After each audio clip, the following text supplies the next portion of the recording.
বিসমিল্লাহির রহমানির রহিম।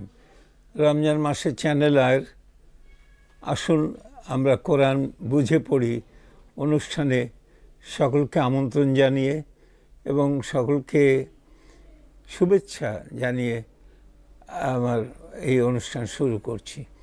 আমরা সূরা ফাতিহাতেই ছিলাম, এখনও সূরা ফাতিহাতেই আছি। এর একটা কারণ আছে যে কতগুলো জিনিস আমরা সূরা ফাতিহার বিশেষ কতগুলো জিনিস আমরা বলতে চেয়েছিলাম। একটা হলো যে এখানে আল্লাহ তাআলা বলছেন রব্বুল আলামিন, লর্ড অফ দি ওয়ার্ল্ডস।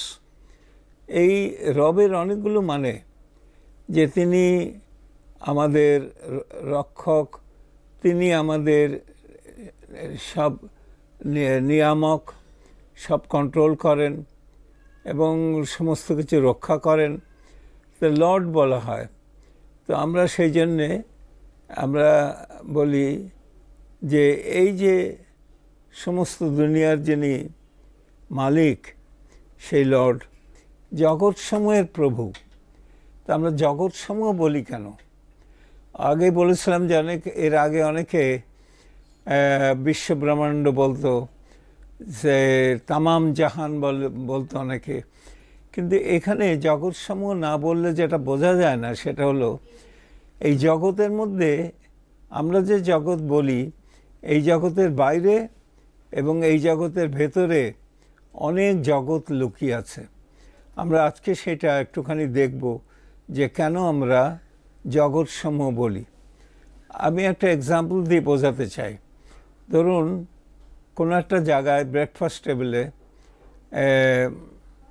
বসে আছেন একটা বাড়ির কয়েকজন সন্তান, তারা বিশ্ববিদ্যালয়ে যাবেন। একজন বোটানিস্ট, একজন ডাক্তার, একজন অ্যাস্ট্রোফিজিক্স, একজন হলো নিউক্লিয়ার ফিজিক্স। তো এরা চারজন যে যাচ্ছেন, এরা চারজন চারটে শাস্ত্র, কিন্তু আমরা শাস্ত্র না বলে আমরা বলতে পারি এরা একটা স্কেলের, বিরাট একটা স্কেলের এরা বিভিন্ন অংশ স্টাডি করতে যাচ্ছেন, বিভিন্ন অংশের জিনিস।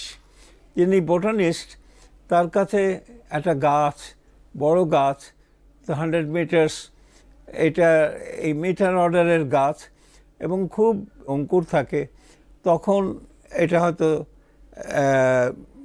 সেন্টিমিটারেরও অনেক কম এই অবস্থায় থাকে, তারপর আস্তে আস্তে বাড়তে থাকে। তো এটা হলো বোটানির একটা স্কেল। তারপরে যিনি ডাক্তার, তাহলে তিনি সব ভাইরাস, মাইক্রোবস, এই অল দ্য মাইক্রো অর্গানিজম যেগুলো প্যাথোজেনিক, সেগুলোকে স্টাডি করবেন এবং তার ওষুধ দেন। কিন্তু সেগুলো কীরকম, সেগুলো আমরা খালি চোখে দেখি না, মাইক্রোস্কোপে দেখি। তবুও সেইগুলো 1 সেন্টিমিটারের অনেক কম, শতভাগ কম, 1000 ভাগ কম। সেটা স্কেল, সেটা একটা স্কেল। তারপরে যিনি নিউক্লিয়ার ফিজিক্স পড়েন, তিনি জানিয়ে গবেষণা করেন যে নিউক্লিয়াসের ভেতরে নিউক্লিয়াসগুলো কিভাবে কাজ করছে। তো সেইখানে সাইজটা হচ্ছে 10 একটা সেন্টিমিটারকে, এতটুকু একটা সেন্টিমিটারকে যদি 10 লক্ষ কোটি ভাগ করি, এটা অকল্পনীয়, তাহলে সেই স্কেলে কাজ করা। আবার যিনি অ্যাস্ট্রোফিজিক্স পড়ছেন বা কসমোলজি পড়ছেন, তার কাছে স্কেলটা এই স্কেল কিছুই না। তার কাছে স্কেল হলো 10⁻28 সেন্টিমিটার, অর্থাৎ কোটি কোটি মাইল দূরে। আমি কি এক ফুট 2 ফুট করে করে মেপে মেপে যাব? না, হোল লাইফ টাইম, বহু লাইফ টাইম কেটে যাবে, তাও কিছু হবে না। ওইখানে আবার আমাদের কথা হলো যে আমরা একটা স্কেল ব্যবহার করি, সেটা হলো লাইট ইয়ার। অর্থাৎ লাইট ইয়ার এটা সময়ের ইউনিট না, এটা হলো দূরত্বের ইউনিট। 1 বছরে আলো যতটা ছুট দেয়, সেইটা হলো একটা লাইট ইয়ার। সুতরাং অনেক দূরের জিনিস, 10⁻28 সেন্টিমিটার, সেখানকার জিনিসগুলো বোঝাবার জন্যে আমরা এই লাইট ইয়ার ব্যবহার করি। এখন এই যে চারটা কথা বললাম, চারটা ওয়ার্ল্ডের কথা বললাম, এই চারটা ওয়ার্ল্ডের যে নিয়মকানুন আলাদা।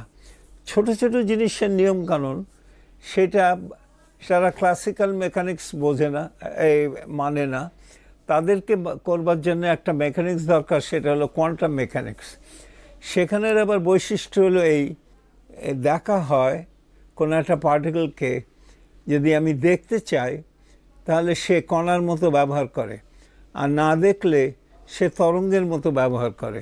একটা অদ্ভুত জিনিস। কিন্তু ক্লাসিক্যাল মেকানিক্সে বড় বড় জিনিসের জগতে আমাদের এমন হয় না। যখন অনেক দূরের জিনিস যায় তখন আমরা নিউটনিয়ান মেকানিক্স ব্যবহার করি, সাথে সাথে হাই স্পিডে ছুটছে, সেই জন্যে আমরা রিলেটিভিস্টিক মেকানিক্সও ব্যবহার করি। আইনস্টাইনের যে থিওরি অফ রিলেটিভিটি সেটাও আমরা ব্যবহার করি। তো আমার কথা হলো যে শুধুমাত্র যে এই জিনিসগুলো আমাদের লাইফ ওরিয়েন্টেড জিনিস তাই না। রাব্বুল আলামিন যে শুধুমাত্র যে জীবন্ত জিনিসের রক্ষক তা না, তিনি সমস্ত জিনিসের রক্ষক। যদি সানকে তিনি না রক্ষা করতেন, সানের মধ্যে দুটো জিনিস হয়, একটা হলো লাইটটা বেরোচ্ছে থার্মোনিউক্লিয়ার রিয়াকশানের জন্যে, তার একটা প্রেশার, আর একটা হলো যে ম্যাস। তো যখন লাইট সব কিছু যে সমস্ত তারার মধ্যে যে আর আলো জ্বলছে না, তখন ম্যাস খুব বেশি হয়ে যায় এবং সেইখানে তখন তাদের মধ্যে তখন তাদের একটা এক্সপ্লোশন হয় এবং এটা সুপারনোভা আমরা বলি। সুপারনোভা, এই সুপারনোভার থেকে অনেক জিনিস আগে আমরা যেন আয়রন পাই, এই সুপারনোভার থেকে পাই। তো এটা অনেক দিন পর এটা হয়।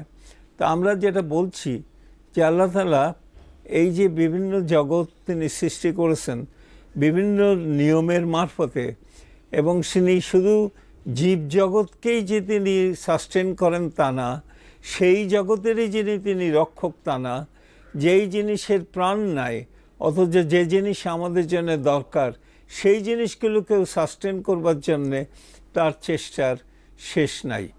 সুতরাং আমরা যদি এইটাকে এই জগৎসমূহের প্রতিপালক যদি আমরা বলি লর্ড অফ দি ওয়ার্ল্ডস, রাব্বুল আলামিন, তাহলে এই জিনিসটার মানে অনেক ভালো হয়।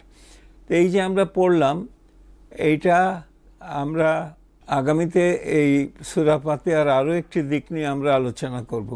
এটি একটি অসম্ভব সূরা, এর অনেক দিক আলোচনা করতে দিনের পর দিন কেটে যাবে। আমরা সামনে আর একটা আলোচনা করে সূরা ফাতিহার আলোচনা শেষ করব এই আশা ব্যক্ত করে আজকে আমরা আমাদের আলোচনা এখানেই শেষ করছি। আল্লাহ হাফিজ।